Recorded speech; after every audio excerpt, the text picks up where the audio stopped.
Amém. No dia de hoje, vamos estudar o capítulo 7 da nossa confissão, que tem relação com o pacto de Deus, tá? Então, vamos acompanhar a leitura do capítulo 7 da Confissão de Fé Batista do ano de 1689. O pacto de Deus, ponto número 1. Eu vou ler o ponto número 1 e vou pedir que a irmã Luciana depois possa ler o ponto número 2, tá? A distância entre Deus e a criatura é tão grande que, embora as criaturas racionais lhe devam obediência por ser ele o Criador, elas jamais poderiam alcançar o dom da vida, senão por alguma condescendência voluntária da parte de Deus. Isto ele se agradou em expressar por meio de um pacto com o homem. 2. Tendo o homem trazido sobre si mesmo a maldição da lei, por causa de sua queda no pecado, o Senhor teve por bem estabelecer o pacto da graça. Neste pacto, Deus oferece gratuitamente a pecadores vida e salvação por Jesus Cristo, requerendo-lhes fé nele para que sejam salvos, e prometendo dar o Espírito Santo a todos os que estão destinados para a vida eterna, para lhes dar a vontade e a capacidade para crerem.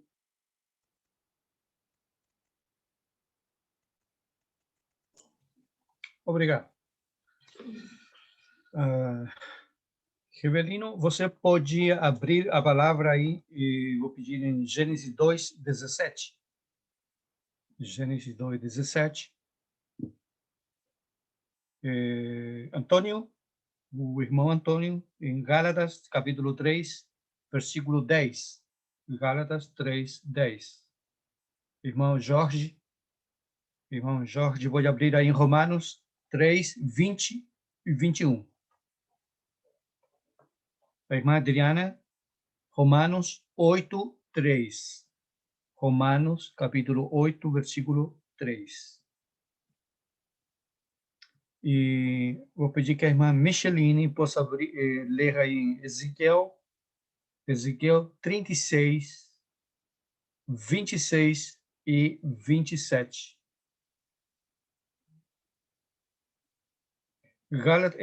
Gênesis 2:17.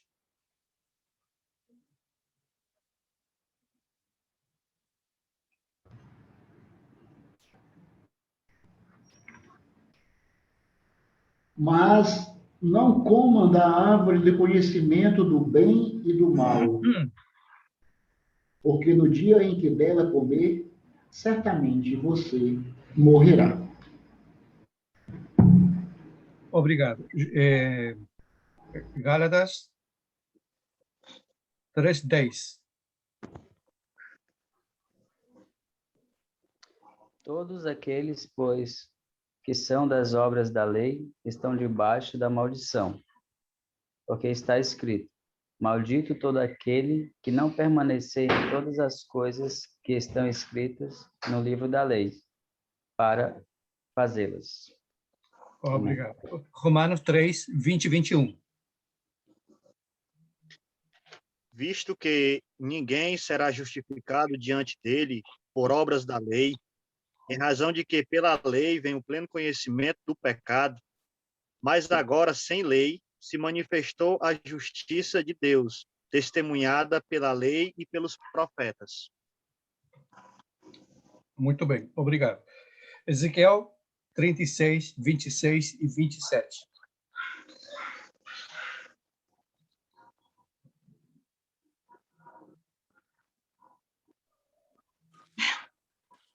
E vos farei um coração novo, e porei dentro de vós um espírito novo.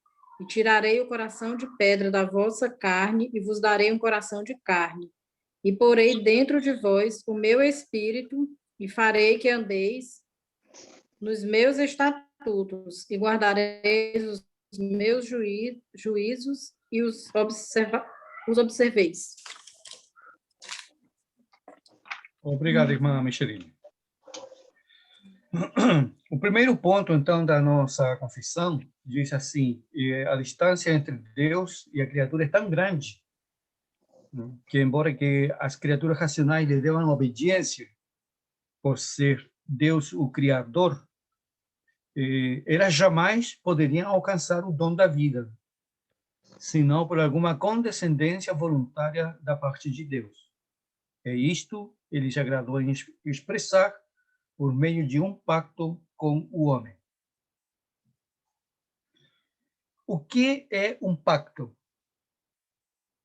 O que é um pacto? Porque vamos falar sobre o pacto de Deus, o mais conhecido como o pacto da graça.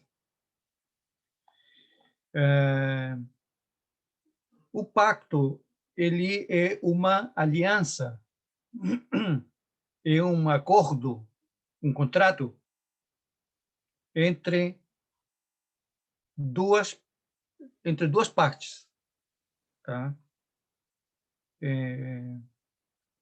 Geralmente, esse acordo ou aliança feita entre duas partes são de uma posição semelhante. Tá? Por exemplo, vocês vão ver, os que trabalham, que vocês têm um contrato de trabalho. Esse contrato de trabalho é feito entre o patrão e o empregado. Isso é um contrato. Também é uma espécie de um pacto, de uma aliança. É um acordo feito entre duas pessoas.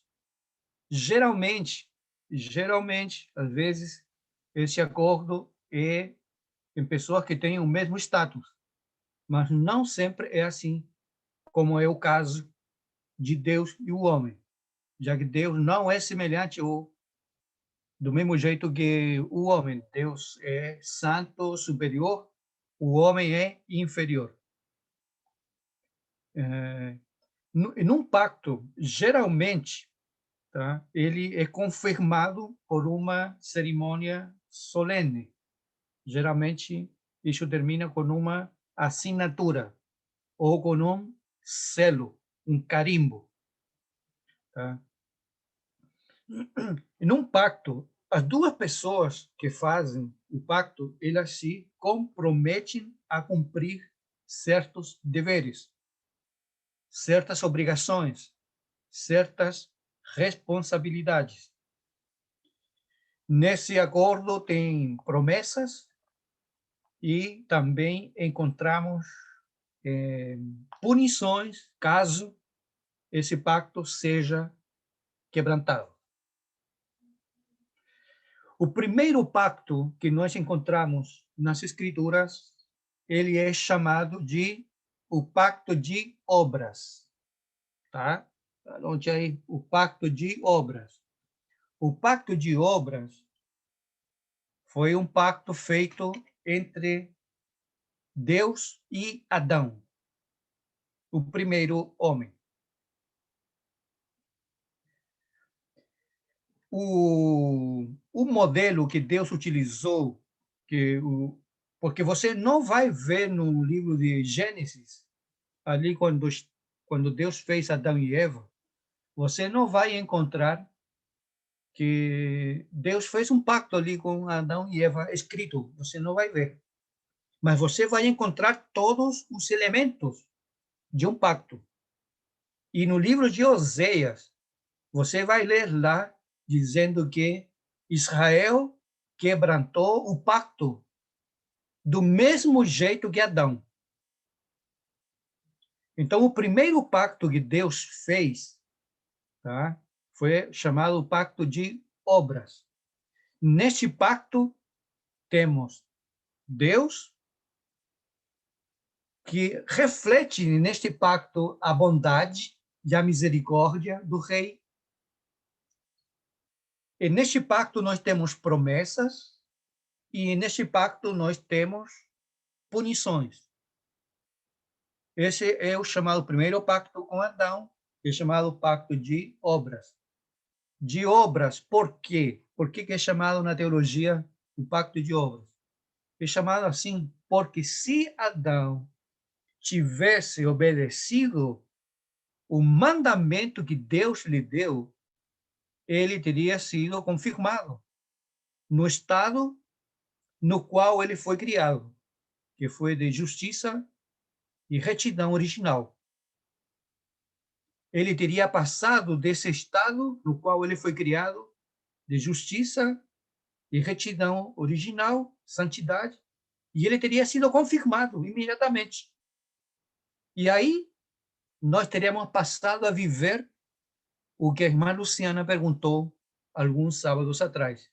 Nós teríamos vivido uma vida sem pecado, sem maldade, sem transgressão, sem guerra, sem conflitos, sem tentações, sem morte, sem doenças, sem nada. Se Adão tivesse obedecido.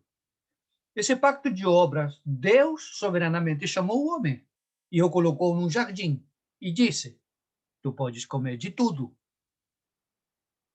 mas desta árvore, que era a árvore da ciência do bem e do mal, que estava no centro do jardim, Deus disse para o homem não comer. Desta árvore, das demais podes, mas desta árvore não comerás. Castigo, punição. No dia em que comeres desta árvore, certamente morrerás.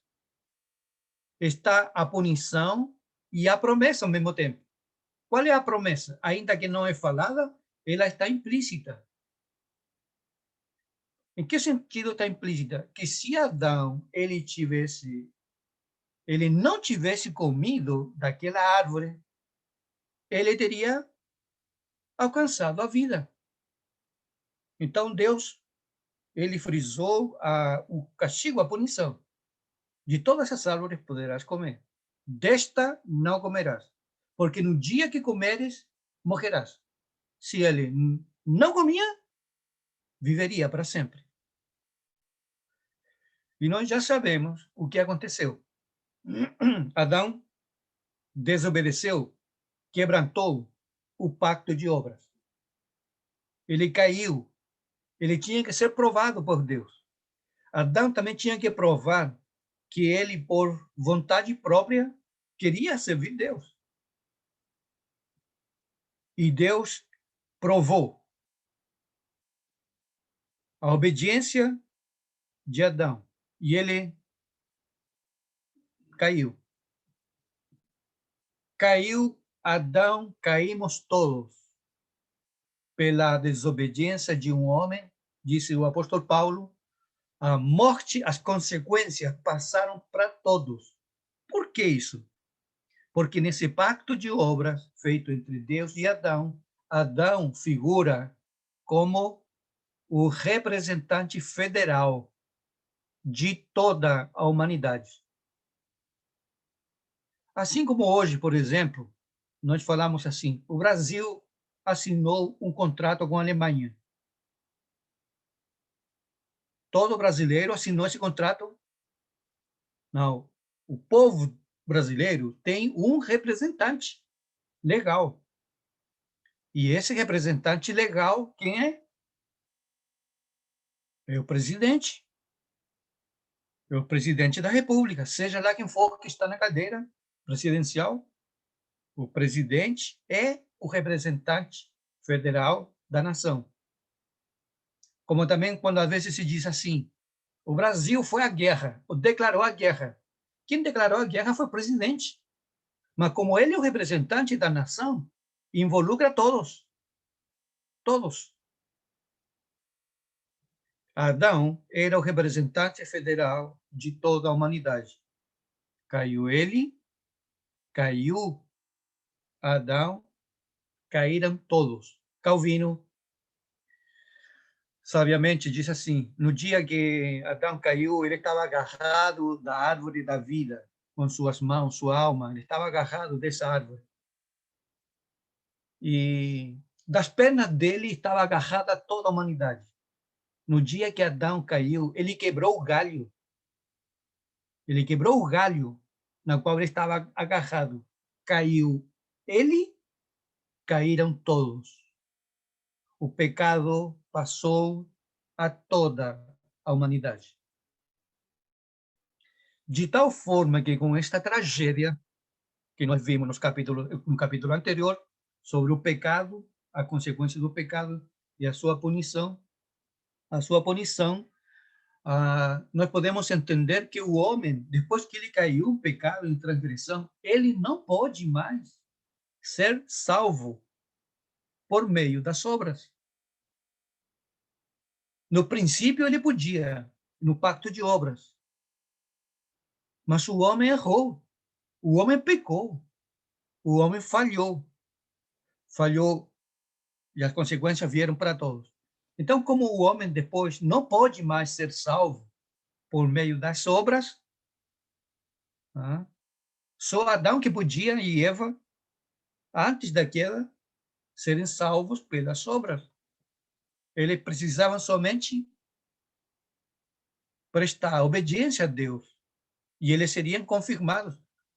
Quando o diabo chegou para tentar Adão e Eva, se Adão e Eva tivessem resistido ao diabo, a mulher tivesse dito para a serpente: espera aí, eu vou falar com meu marido e vou perguntar para ele bem como é esta coisa, se devemos ou não devemos.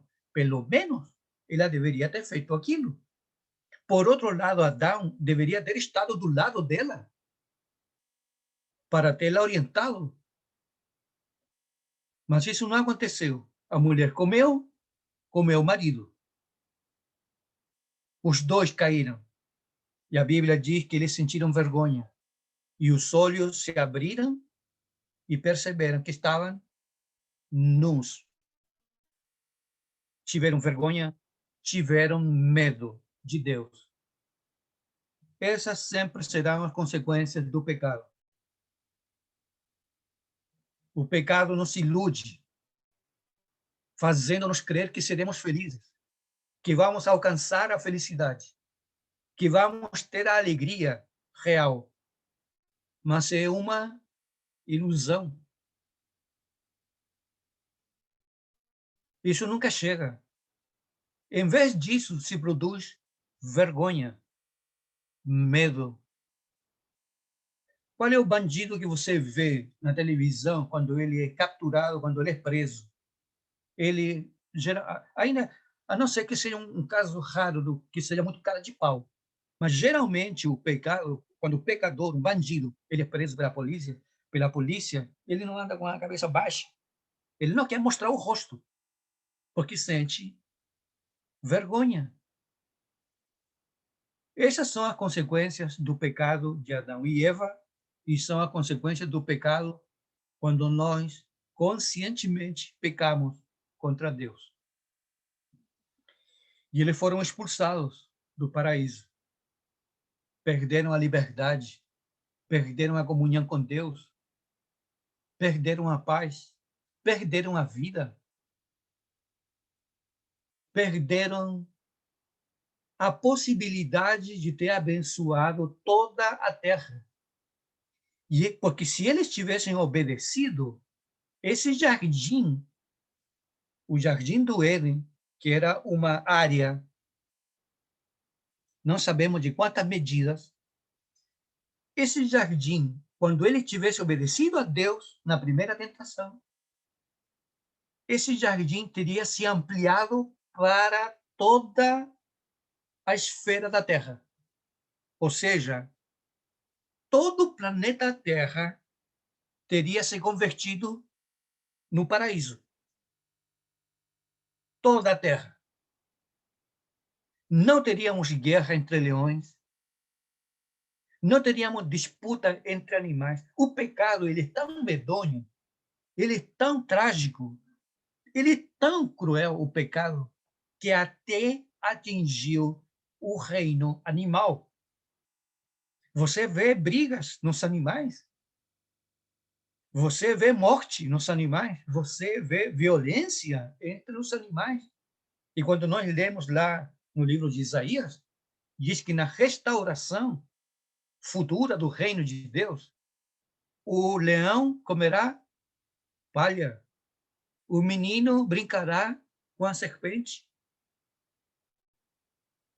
Mas do momento que o pecado entrou no mundo, entrou o caos, entrou a confusão, entrou o tormento neste planeta.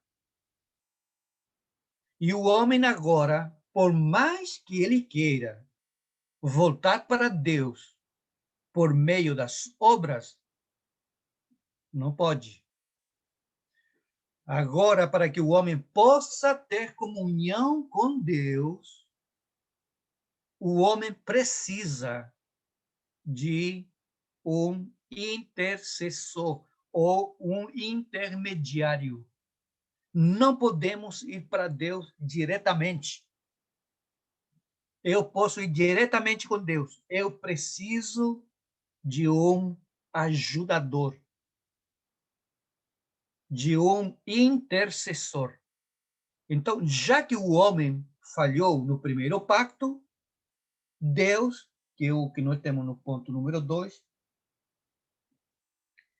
Deus, tendo o homem trazido sobre si a maldição da lei, por causa da queda no pecado, o Senhor teve por bem estabelecer o pacto da graça. Já no Antigo Testamento, passou o pacto feito com Adão, agora Deus estabelece o pacto da graça.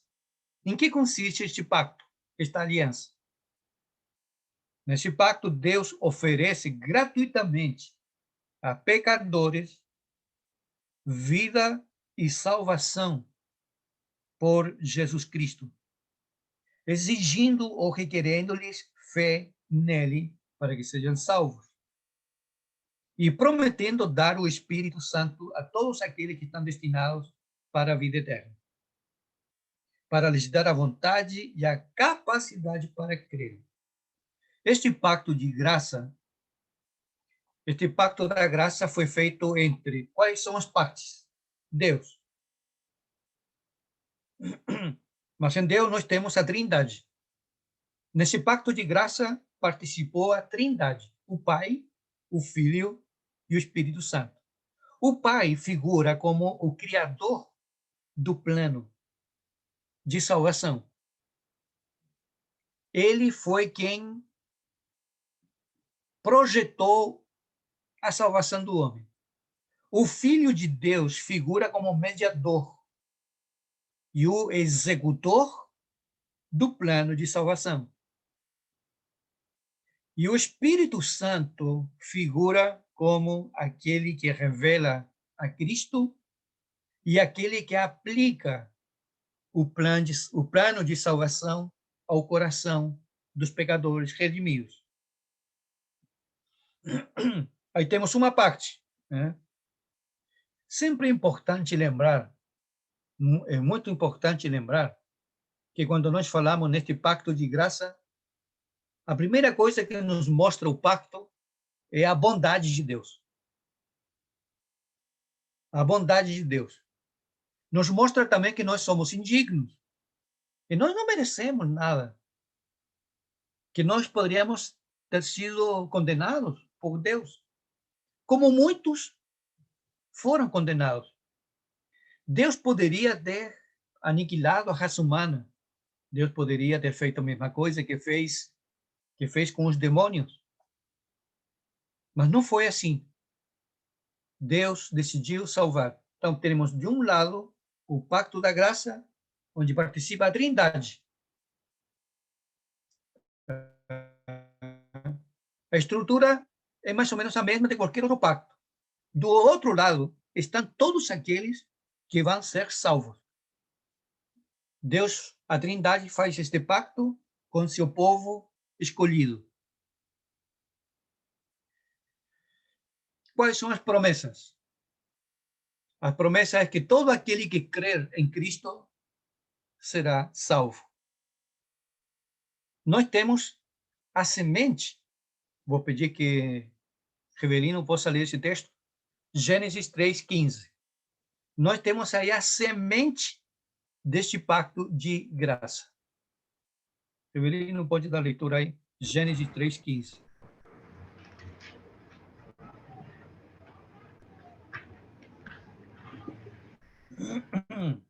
Porém, inimizade entre você e a mulher, entre a sua descendência e o descendente dela, este lhe ferirá a cabeça e você lhe ferirá o calcanhar. Muito bem. Nós temos aí a semente do pacto da graça. Depois que o homem caiu em pecado e foi expulso do jardim, vemos que Deus, por iniciativa própria, porque ele é bom, porque ele é afável, porque ele é doce, porque ele é misericordioso, ele decide fazer este pacto e prometer salvação àqueles que creem nele. O texto é claro, diz assim, Deus falando para a mulher: porém inimizade entre ti e a serpente, entre tua descendência e a descendência dela. Por que Deus disse a Adão e Eva que poria inimizade, porém inimizade entre ti e a serpente? A serpente e a mulher. Por quê? Por uma razão muito simples.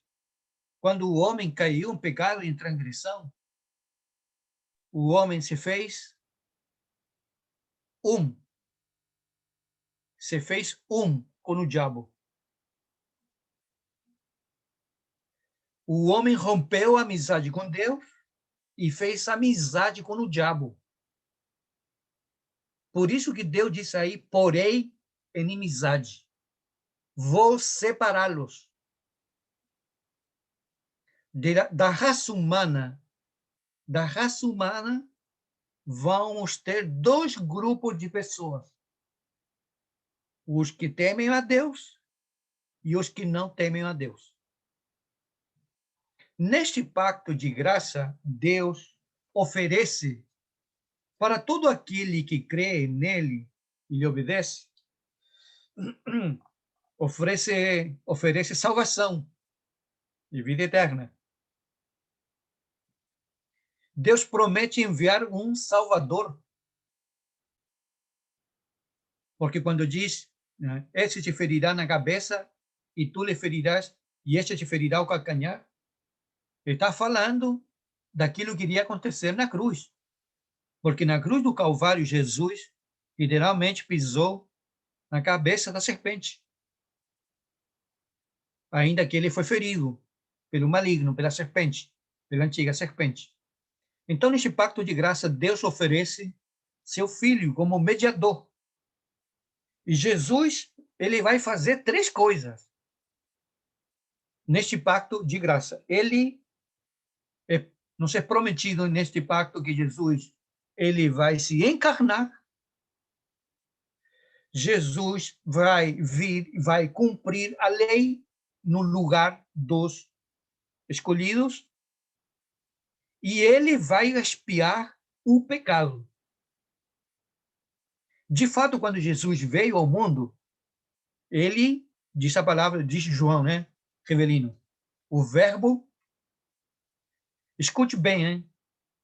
João não diz, e Deus se fez carne. Não é essa a linguagem da Bíblia. E o que aconteceu com Cristo? Não, Deus se fez carne, como que a divindade passou por uma metamorfose, uma transformação. Não foi o que aconteceu. João utiliza esse linguajar. O Verbo de Deus se fez carne e habitou entre nós, cheio de graça e de verdade. E vimos a sua glória, como a glória do unigênito do Pai, cheio de graça e cheio de verdade. E eu penso que nós vamos entender um pouco, essas palavras só na eternidade. Como que Jesus veio, ele tomou um corpo para si, ele cumpriu a lei e ele fez expiação pelo pecado. No pacto da graça, Jesus figura como o mediador entre Deus e os homens. Já que nós não podemos ir para Deus diretamente. Você está lembrado de Nadab e Abiú, né? Eles foram para Deus pelo caminho equivocado. E o que foi que aconteceu? Ninguém pode ir diretamente para Deus. Temos que ir por um mediador. Então, neste pacto de graça, temos Cristo como o Salvador, o mediador entre Deus e os homens. Este pacto de graça vai ser administrado em 2 períodos, ou em 2 tempos, no Antigo e no Novo Testamento. Só em 2 dispensações. Os dispensacionais, tá? Os dispensacionais creem que o pacto da graça é administrado em 7 dispensações. Eu não sei de onde eles tiraram isso, mas Scofield chegou a essa conclusão, que a graça, o pacto da graça, o pacto de Deus com o seu povo é administrado em 7 dispensações. A dispensação da inocência, da caída, da lei, do reino, e por aí vai. 7 dispensações. Mas nós cremos que o pacto de Deus com seu povo é administrado só em 2 dispensações: Antigo Testamento e Novo Testamento. A Bíblia está dividida só nessas 2 dispensações.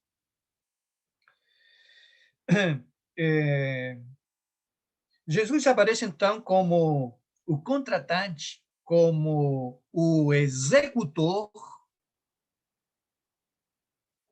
da lei, aquele que vai cumprir a lei, aquele que vai expiar o pecado pelo homem e aquele que vai ser o fiador do homem. Quem é o favorecido? Ou quem são os favorecidos? Todo aquele que foi escolhido por Deus. Qual é a nossa responsabilidade no pacto da graça? Crer. Mas o que é glorioso, que nesse pacto da graça, até o crer vem de Deus. Porque a crença, a fé, não é nossa. O João diz, no capítulo 16, que quando o Espírito de Deus ele vier, o Espírito Santo vier, ele nos convencerá o mundo de pecado, de justiça e de juízo. De pecado, diz João, porque eles não creem. Porque todo ser humano é incrédulo. Todo ser humano é rebelde.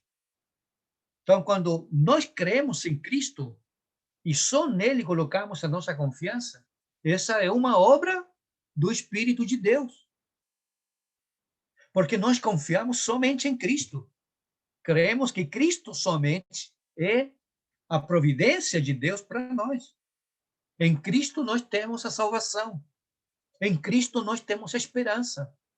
Jesus para nós é o caminho, é a verdade, é a vida. Jesus é a porta. Jesus é o bom pastor. Jesus é a ressurreição e a vida. Jesus é a nossa luz, a luz do mundo. Mas como é que nós chegamos a essa conclusão? Foi o Rivelino, o pastor Miguel, ou qualquer outro pastor que não fez uma lavagem cerebral, nos abriu aqui a cabeça e colocou dentro da nossa cabeça, olha, você tem que crer em Cristo, tá ligado? Você tem que crer em Cristo. Você tem que confiar nele. Essa obra não é nossa. Essa obra é realizada por um agente, o terceiro da Trindade, que é o Espírito Santo de Deus. Que ele abre a mente e o coração para que nós creiamos. Olha, nós antes, houve um tempo da nossa vida que nós estávamos perdidos. Você e eu, um dia estávamos perdidos. Andávamos nas trevas. Bem disse o hino, né? Bem longe de Deus eu andava. Um pobre perdido fui eu. Esse hino retrata a nossa história. Mas um dia, o Espírito de Deus usou alguém e essa palavra penetrou no nosso coração. E se abriram nossos olhos. E a única coisa que pudemos enxergar foi Cristo. Nada mais que Cristo. E dele nos agarramos. Então, no pacto da graça, Cristo nos é oferecido. E a nossa responsabilidade é crermos nele. Mas crermos nele e tão somente nele. Crer não significa somente um conhecimento meramente intelectual, histórico. Por exemplo, um conhecimento histórico. Eu acredito que no Brasil existiu um homem que ficou conhecido como Tiradentes. Eu sei que esse homem foi real, que um dia viveu no Brasil, mas eu não tenho nenhuma outra relação com Tiradentes. Ele faz parte da história. Pedro Álvares Cabral faz parte da história. Não tenho nenhuma relação com ele. Crer em Cristo para ser salvo não é somente um conhecimento. Ah, sim, eu creio que ele veio. Eu creio. E continuo vivendo minha vida de pecado. Crer na Bíblia é confiar. Crer na Bíblia, essa palavrinha grega, pis, é confiar, é descansar, é obedecer. Isso é crer. Então, quando alguém diz assim, olha, mas para ir para o céu é muito fácil, é só crer em Cristo. E eu creio. E a pessoa diz assim, você aí que está na cachaça, você que está nas drogas, você acredita em Jesus? Você crê em Jesus? E o bêbado diz que eu creio em Jesus. E o drogado, e a prostituta, e os ladrões, os assassinos, não, eu creio em Jesus, eu creio em Jesus. E estes responsáveis dizem, então, se você crê, você é salvo. Não importa o que você seja. Então, é um mau entendimento. Crer não é fácil. Crer verdadeiramente para a salvação é um milagre. É um milagre operado pelo Espírito Santo de Deus. Tecnicamente, entre nós e uma prostituta, a única diferença é que há técnica é a roupa. A única diferença. Mas ela é fracassada. Ela quebrantou a lei. E nós somos fracassados espirituais ou não? Reverino falou sábado passado, nós somos fracassados. Porque estamos constantemente quebrantando a lei de Deus. Anelamos, às vezes, o pecado. Desejamos coisas que não deveríamos desejar. Pensamos em coisas que não deveríamos pensar. Tomamos decisões que vão contra a vontade de Deus. Então, crer não é somente, eu creio em Jesus. Crer na palavra é confiar, descansar, obedecer, estar submisso à vontade de Deus. Por isso que a palavra diz, é uma palavra curta, né? Quem crê será salvo. Mas crer tem muitas implicações. Aqueles que creem, por exemplo, aqueles que creem realmente em Cristo, eles choram pelos seus pecados, estão vendo constantemente os seus fracassos. As mulheres mais piedosas que surgiram no ministério do nosso Senhor Jesus Cristo foram mulheres que choraram. A mulher pecadora chorou aos pés de Cristo. Maria, irmã de Marta e de Lázaro, ela chorou quando seu irmão morreu. Quando uma pessoa crê, ela consegue se enxergar em completo desamparo e vê em Deus a única salvação. E Cristo Jesus figura como o mediador para nos levar a Deus. Porque há um abismo que a lei, a filosofia, a religião não pode cobrir. Mas Cristo pode. Então, quem salva não é Jesus e Maria. Jesus e as boas obras. Jesus e São Francisco. Quem salva é Jesus e somente Jesus. Por isso que o apóstolo Paulo falou, há um só Deus e um só mediador entre Deus e os homens, Cristo Jesus, homem. Os apóstolos, em Atos 4:12, disseram, em nenhum outro há salvação. Em nenhum outro há salvação. Então, o que quer dizer essa expressão, em nenhum outro? Que não há, quer dizer exatamente isso. Ninguém pode salvar. E Jesus falou, eu sou o caminho, a verdade e a vida. Ninguém vai ao Pai se não for por mim. Aí nós temos este pacto glorioso, o pacto da graça.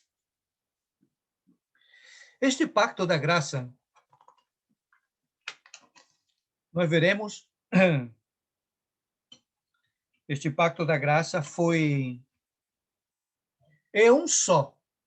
Mas no Antigo Testamento, ele foi sendo revelado por etapas sucessivas. Por exemplo, nós temos um pacto feito com Adão.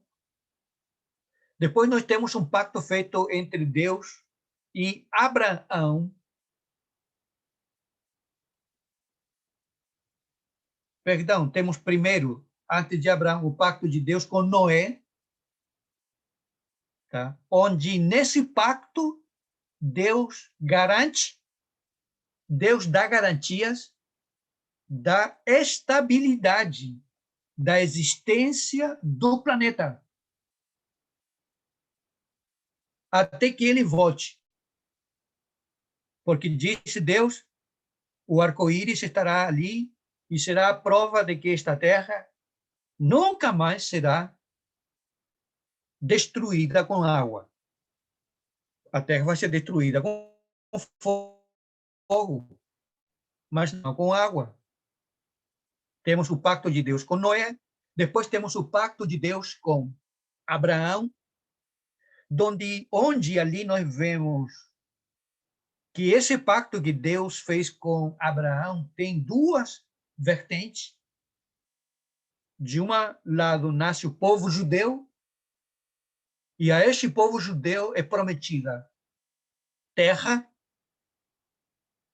Você me pergunta, se eu pergunto hoje, onde mora a descendência de Abraão? Hã? Onde mora a descendência de Abraão? Na terra prometida. Israel pode ser tudo que for. Rejeitou o Messias, mas a promessa, há um pacto que Deus fez com Abraão. E Deus prometeu descendência e prometeu terra. E Deus cumpriu sua palavra. E no pacto com Abraão, a outra vertente é que Deus prometeu também a Abraão uma descendência de caráter espiritual, uma física e uma espiritual. O número da descendência espiritual de Abraão seria comparada com dois elementos: as estrelas dos céus e a areia do mar. Pergunto aí para vocês, quantos filhos de Deus tem, desde Abraão até hoje? Ninguém sabe. Só sabemos que é como as estrelas dos céus e a areia do mar. E digo mais,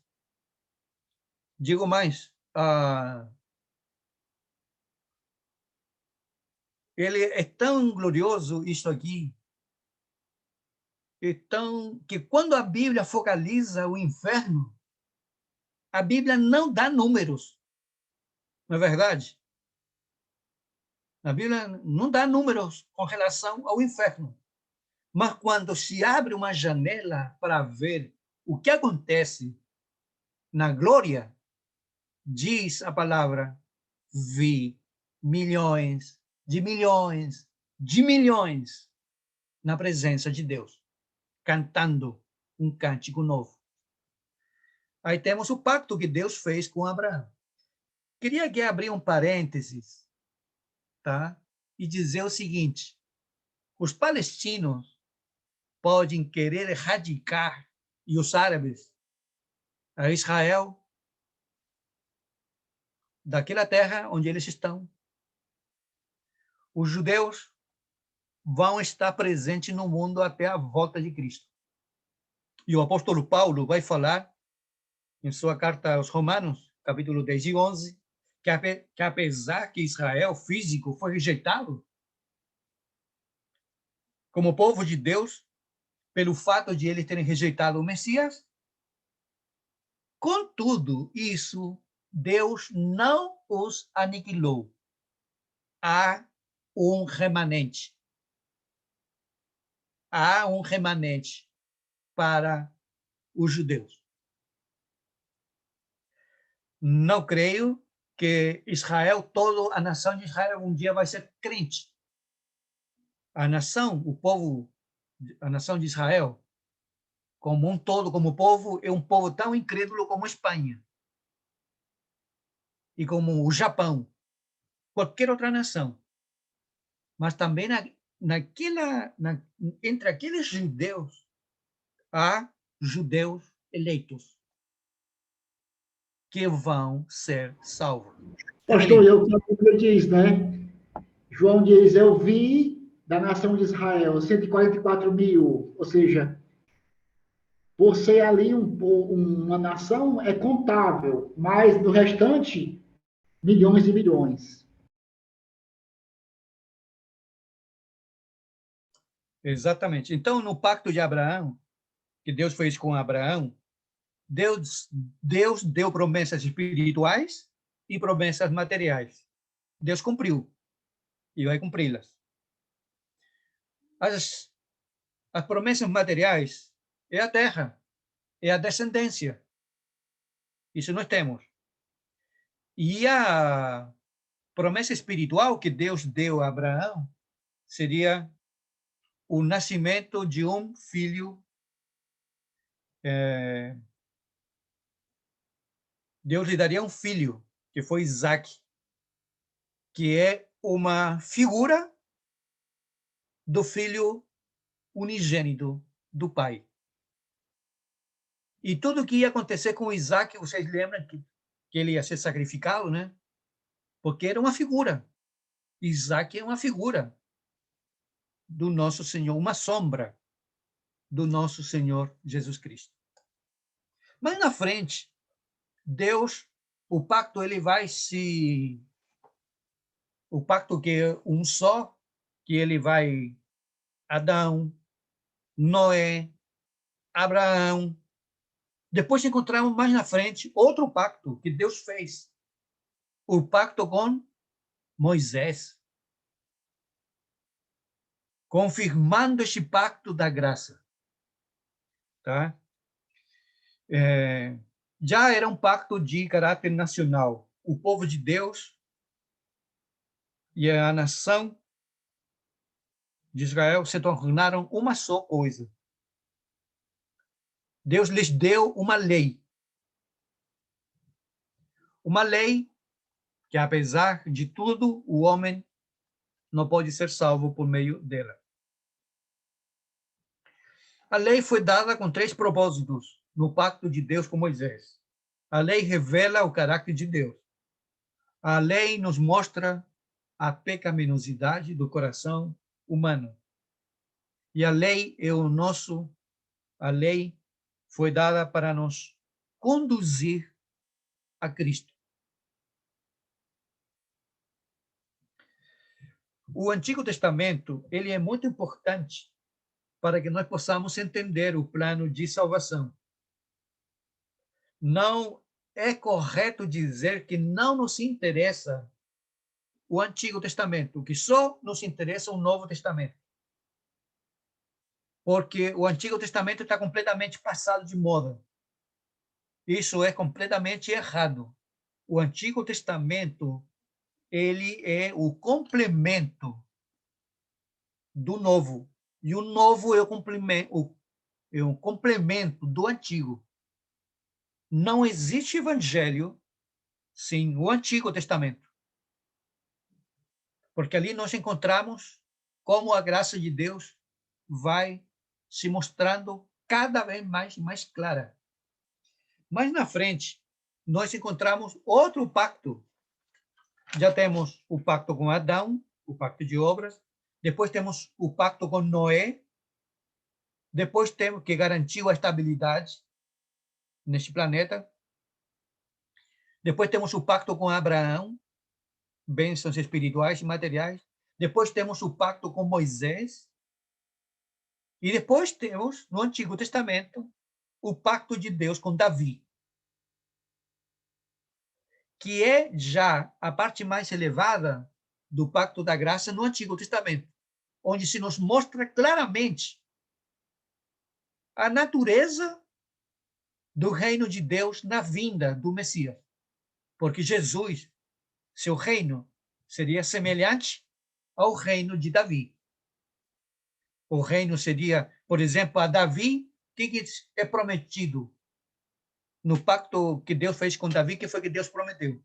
Prometeu, Deus que se sentaria no trono de Davi um rei, que seu reino seria um reino eterno e que julgaria o mundo com justiça. Então, o pacto feito entre Deus e Davi vem, na verdade, confirmar o pacto da graça de Deus, da salvação. E é maravilhoso ver como Deus tem confirmado esse pacto com Davi. Quando chegamos no Novo Testamento, já aí encontramos o clímax do pacto da graça. E esse pacto é chamado de o novo pacto. Vocês lembram quando Jesus celebrou a ceia? Diz, este sangue é o pacto da nova aliança. Aí agora nós temos o pacto eterno, o clímax do pacto da graça, revelado na pessoa de nosso Senhor Jesus Cristo. Quem figura como mediador? O segundo Adão. Porque as pessoas às vezes reclamam e dizem, Adão foi o nosso representante federal, fez só besteira. E eu não dei nenhuma autoridade para ele me representar lá. Mas veio o segundo Adão, e ele sim cumpriu a lei. E ele sim obedeceu a lei. E os benefícios que Cristo alcançou pela sua obediência, não pela graça, pela sua obediência à lei de Deus, é imputada a todo aquele que crê nele. O novo pacto é muito melhor que os pactos que nós tínhamos visto com Noé, Abraão, Moisés, Davi. Aqui agora, neste pacto, se nos promete vida eterna, se nos promete mudança de domicílio, mudança de moradia. Agora não é prometida a terra. Agora se nos promete um reino celestial, onde Cristo Jesus será o Rei dos Reis. E todos nós seremos vasalos, servos, voluntários, eternamente na presença de Deus. Ele vai governar ali, como governou Davi. Você lembra que quando Davi, que é um tipo de Cristo no Antigo Testamento, Davi, quando andou em comunhão com Deus, Davi não perdeu uma batalha, enquanto foi obediente. Davi vencia todos os seus inimigos vencidos, territórios ampliados. Davi era amado pelo seu povo. Era um tipo de Cristo. Jesus, quando nós chegamos na consumação final, na eternidade, Jesus vai governar. Nós seremos seus súbditos. E Jesus, como o segundo Adão, vai fazer o que Adão não fez. O reino de Deus vai se estender por toda a criação.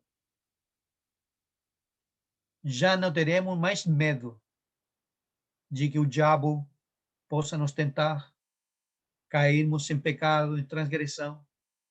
Ali seremos governados pelo Rei dos Reis, Senhor dos Senhores. A teologia do pacto, ela é muito importante. Muito importante. Mas por causa da hora, vou deixar aqui para vocês a tarefa. A tarefa. A tarefa é a seguinte: qual é a diferença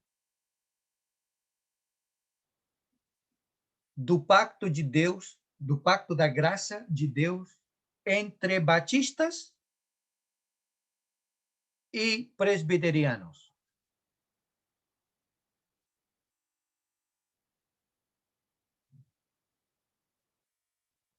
qual é a diferença que há entre essas duas interpretações? Com relação ao pacto da graça, qual é a diferença entre batistas reformados e presbiterianos? Porque devemos lembrar, irmãos, que os irmãos presbiterianos batizam crianças. Não é o mesmo batismo católico. Porque o batismo católico é para da criança, remover o pecado original. Ué, e a gente pergunta para um padre, então, se você removeu, no dia que me batizou, você removeu o meu pecado original, por que eu continuo pecando? O batismo católico não tem sentido nenhum, nenhum. Mas a interpretação dos presbiterianos é diferente. Porque eles vão dizer que o selo do Pacto da Graça no Antigo Testamento era a circuncisão. E a circuncisão era aplicada às crianças. E que no Novo Testamento, aqueles que creem devem ser batizados. Mas os filhos dos crentes fazem parte. Bom, essa é uma tarefa que deixo para vocês. E na próxima semana nós continuamos com o ponto número 3, que vamos terminar o capítulo importantíssimo sobre o pacto de Deus. Alguma pergunta? Alguém tem alguma pergunta para fazer? Sobre esse assunto, tem algumas coisas que eu ainda bato cabeça sobre esse assunto. Sobre os outros também, mas em especial sobre esse assunto. É o seguinte, porque como eu nasci num berço arminiano e tive o desprazer de estudar o dispensacionalismo, aí aquela coisinha fica na minha cabeça, né? Inocência, consciência, governo humano, promessa, lei, graça, reino milenar. Mas, na minha cabeça, o dispensacionalismo, ele é ele não é uma doutrina, como se diz, mas ele é um sistema hermenêutico. Por que eu digo isso? Porque o dispensacionalismo ele se sente em duas pilastras, que é a interpretação literal das profecias e a distinção entre Israel e a igreja. Se tirar essas duas pilastras do dispensacionalismo, acabou. Não tem dispensacionalismo. Aí, pastor, a minha pergunta é a seguinte. Se tirar, como é que cabe na cabeça de um reformado o dispensacionalismo? Porque a gente tem gente boa que é dispensacionalista. Mas como é que cabe? Eu não vejo racionalmente na questão de sistema doutrinário mesmo, na questão da dogmática, eu não vejo como conciliar essas duas leituras da Bíblia Sagrada, porque uma anula a outra.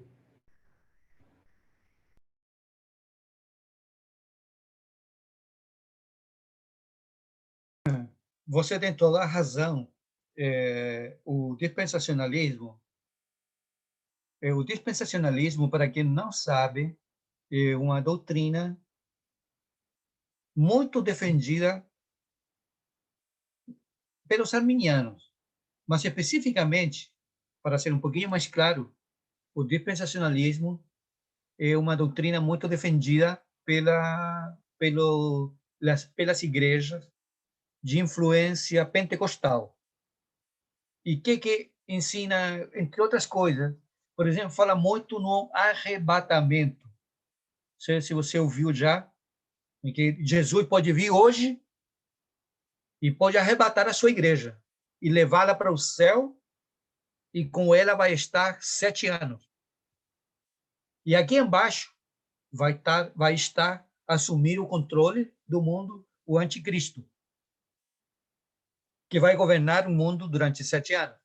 3 anos e meio de prosperidade e 3 anos e meio de calamidade. Os dispensacionalistas, como disse Rivellino, eles dizem que Deus tem 2 povos, Israel e a igreja. Que na redenção final, quando Jesus vier e acabar tudo, a igreja vai estar com Jesus nos céus. E os judeus, Israel, aqui na terra. E isso não quadra com o ensino da palavra de Deus. Efetivamente, os dispensacionais têm sua interpretação da Bíblia é literal. Eles interpretam a Bíblia literalmente. Nós interpretamos a Bíblia de forma figurada. A chave hermenêutica dos dispensacionais é literal.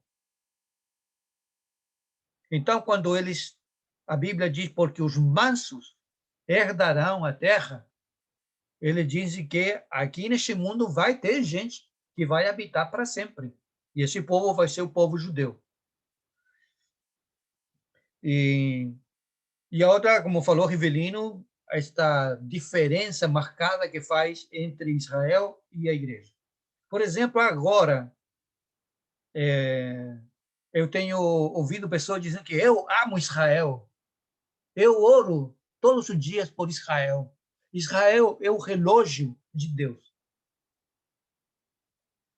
Mas essa é uma concepção equivocada das Escrituras. Jesus falou que o reino que tinha sido revelado a eles foi tirado e foi dado aos gentios.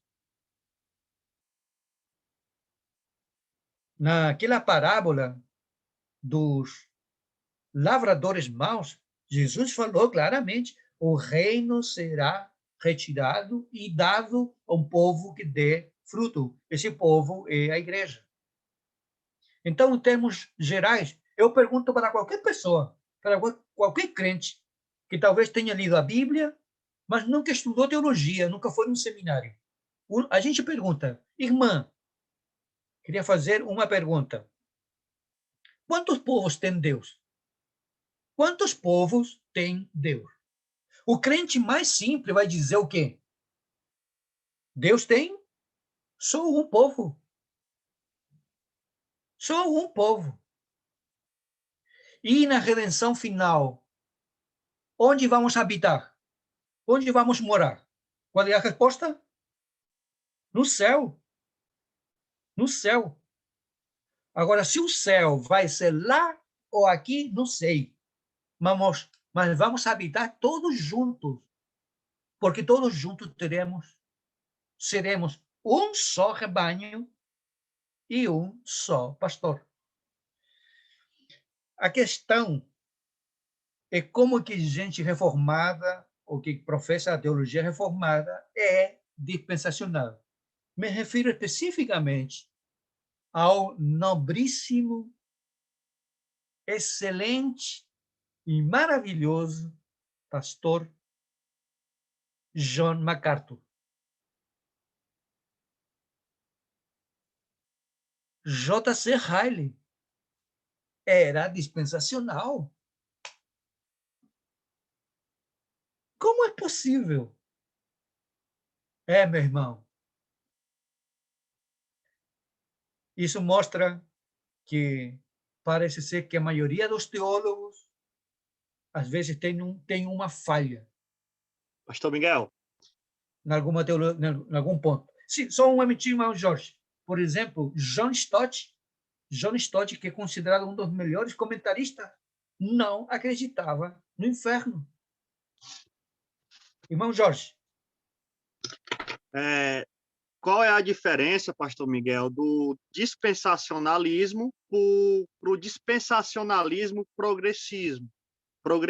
Porque existem essas duas correntes, né? Qual é a diferença delas?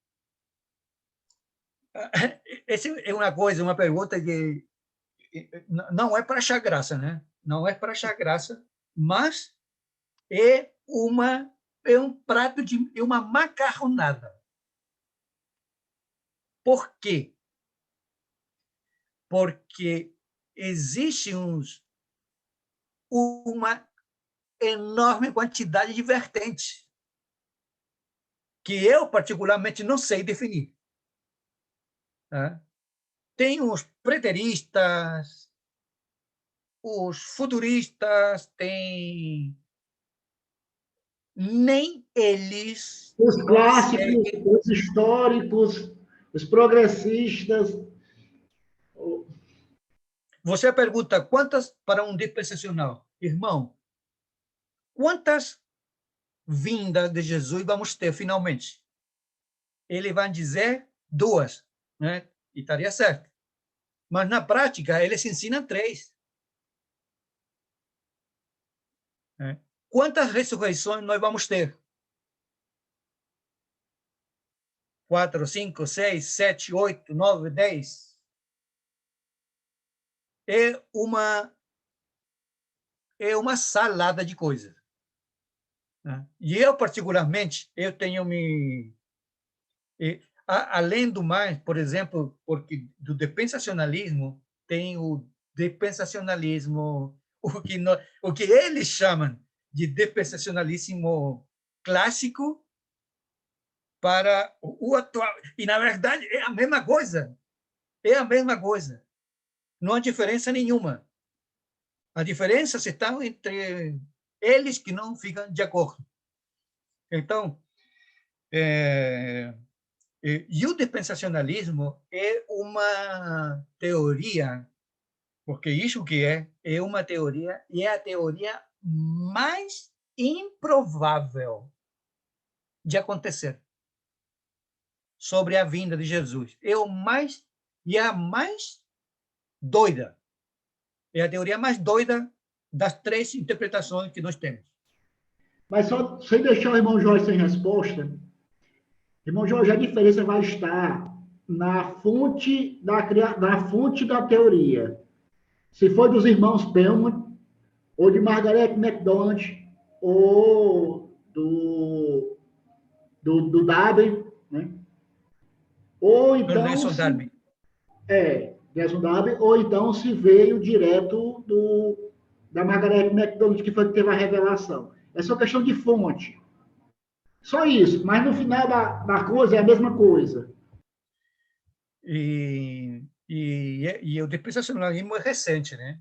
É relativamente recente, então é muito confuso. E é o mais improvável de acontecer. Muito bem, irmãos, vamos ficar por aqui.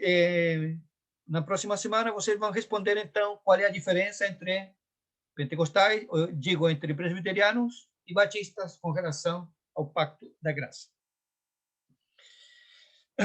Vamos fazer uma oração e estaremos despedidos.